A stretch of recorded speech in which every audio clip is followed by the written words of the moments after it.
আসসালামু আলাইকুম। আওয়ামী লীগ সরকারের পতনের পর থেকে এখন পর্যন্ত বাংলাদেশের যে রাজনীতির মাঠ রয়েছে, সেই রাজনীতির মাঠে কিন্তু বাংলাদেশ আওয়ামী লীগ ঘুরে দাঁড়াতে পারেনি কিংবা ঘুরে দাঁড়াতে সক্ষম হয়নি। যদিও বাংলাদেশ আওয়ামী লীগ বিভিন্ন ধরনের কর্মকাণ্ড বা কর্মসূচি গ্রহণ করেছিল কিংবা দিয়েছিল রাজনীতির মাঠে সক্রিয় হওয়ার জন্য। কিন্তু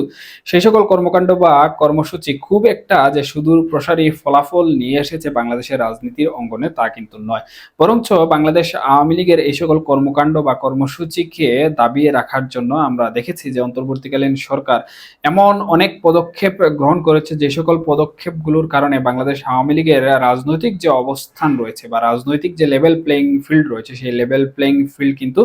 হারিয়ে গেছে। এখন বাংলাদেশ আওয়ামী লীগ তাদের অভ্যন্তরীণ বিভিন্ন ধরনের জটিলতার কারণেও কিন্তু ঐক্যবদ্ধ হতে পারছে না। আবার অনেকেই বলছেন বাংলাদেশ আওয়ামী লীগ নেতৃত্ব সংকটে ভুগছে বা নেতৃত্ব শূন্যতায় ভুগছে, যার কারণে দেশের অভ্যন্তরীণ রাজনীতি করার জন্য যে ঐক্যবদ্ধতা প্রয়োজন বা যে কমান্ড প্রয়োজন সেই কমান্ড এখন পাচ্ছে না। তাহলে ভারতীয় গণমাধ্যম সমূহ বাংলাদেশ আওয়ামী লীগ নিয়ে যে সকল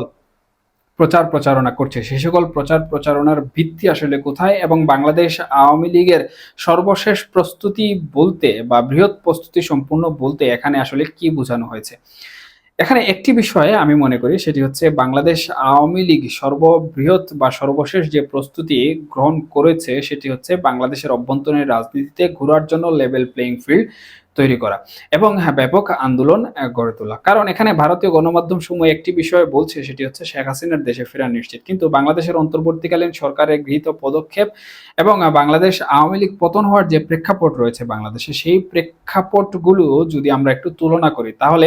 শেখ হাসিনার প্রধানমন্ত্রী হয়ে দেশে ফেরার যে বিষয়টি রয়েছে সেই বিষয়টি কিন্তু অনেকটাই অনিশ্চিত। এখানে আন্তর্জাতিক রাজনীতি যতই চাপ প্রয়োগ করুক না কেন, প্রধানমন্ত্রী হয়ে শেখ হাসিনার দেশে ফেরা কিন্তু কোনোভাবেই এখন পর্যন্ত সম্ভব হয়ে ওঠেনি। যদি এই বিষয়টি সম্ভব হতো তাহলে আরো পূর্বেই কিন্তু শেখ হাসিনা প্রধানমন্ত্রী হয়ে ফিরে যেতে পারতেন। এখন শেখ হাসিনা যদি প্রধানমন্ত্রী হয়ে ফিরতে না পারেন তাহলে শেখ হাসিনার দেশে ফেরার যে বিষয় সেটি আসলে কি, সেটি হচ্ছে ব্যাপক গণ আন্দোলন তৈরি করা, বাংলাদেশ আওয়ামী লীগের লেভেল প্লেইং ফিল্ড তৈরি করা। এবং এই লেভেল প্লেইং ফিল্ড যতক্ষণ পর্যন্ত না তৈরি হবে ততক্ষণ পর্যন্ত না বাংলাদেশ আওয়ামী লীগ বাংলাদেশের রাজনীতির মাঠে সক্রিয়তা অর্জন করতে পারবে, না আসন্ন জাতীয় সংসদ নির্বাচন বলুন কিংবা অদূর ভবিষ্যতে নির্বাচনে অংশগ্রহণ করা বলুন সেটি অর্জন করার জন্য যে সক্ষতা প্রয়োজন সেটিও কিন্তু পাবে না। ইতিমধ্যে আমি যেমনটি বলেছি অন্তর্বর্তীকালীন সরকারের গৃহীত পদক্ষেপগুলোর মধ্যে কিন্তু বাংলাদেশ আওয়ামী লীগের নির্বাচন অংশগ্রহণ করার জন্য যে নিবন্ধন প্রয়োজন সেই নিবন্ধনও কিন্তু বাতিল বা স্থগিত করে রেখেছে। আবার আওয়ামী লীগের উপর যে সকল অভিযোগ সমূহ রয়েছে সে সকল অভিযোগ সমূহের ভিত্তিতে আওয়ামী লীগের বিচার যে বিষয়টি রয়েছে সেই বিষয়টি সম্পূর্ণ না হওয়ার আগ পর্যন্ত রাজনৈতিক সকল কর্মকাণ্ড কিন্তু বাংলাদেশে নিষিদ্ধ রয়েছে বা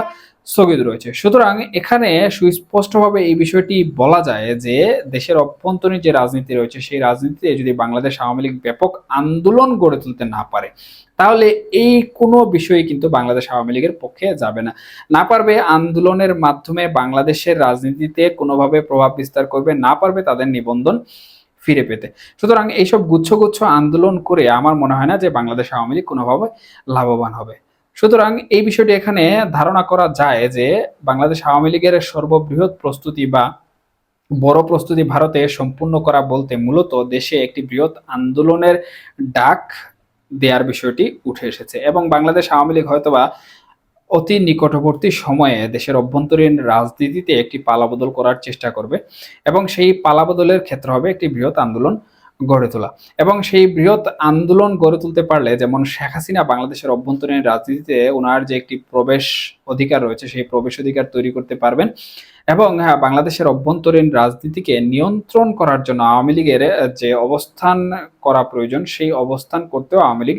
সক্ষম হবে। তবে এখানে অন্তর্বর্তীকালীন সরকারের প্রশাসনিক যে জটিলতা রয়েছে সেই জটিলতা গুলো পাশ কাটিয়ে ওঠা আওয়ামী লীগের জন্য বর্তমানে খুব প্রয়োজন। কারণ অন্তর্বর্তীকালীন সরকার যদি তাদের যে অবস্থান রয়েছে সেই অবস্থান যদি নিরপেক্ষ না করে তাহলে কিন্তু যতই ভারতে বসে প্রস্তুতি বাংলাদেশ আওয়ামী লীগ গ্রহণ করুক না কেন সেই আন্দোলন কিন্তু বা সেই প্রস্তুতি কোনোভাবেই কিন্তু সফল কাম হবে না বাংলাদেশের বর্তমান প্রেক্ষাপটে। সুতরাং আন্তর্জাতিকভাবে হোক কিংবা বাংলাদেশের অভ্যন্তরীণ যে রাজনীতি রয়েছে সেই রাজনীতির প্রেক্ষাপট বিবেচনা এবং প্রেক্ষাপট অনুযায়ী কর্মকাণ্ড করে হোক বাংলাদেশ আওয়ামী লীগের লেভেল প্লেইং ফিল্ড বাংলাদেশে তৈরি করতে হবে, এবং সেই লেভেল প্লেইং ফিল্ড তৈরি করার জন্য অন্তর্বর্তীকালীন সরকারকে নিরপেক্ষ একটি অবস্থানে যেতে হবে, প্রশাসনিকভাবে নিরপেক্ষ একটি অবস্থানে যেতে হবে, এবং এই প্রশাসনিকভাবে নিরপেক্ষ যে অবস্থান, সেই অবস্থানটি তৈরি না হওয়ার আগ পর্যন্ত বাংলাদেশ আওয়ামী লীগ যেমন একটি ঢালাও আন্দোলন গড়ে তুলতে পারবে না, আর ঢালাও আন্দোলন গড়ে তুলতে না পারলে বাংলাদেশের অভ্যন্তরীণ রাজনীতিতে প্রবেশ করার যে বিষয়টি রয়েছে সেই বিষয়টিও কিন্তু আওয়ামী লীগ অর্জন করতে ব্যর্থ হবে।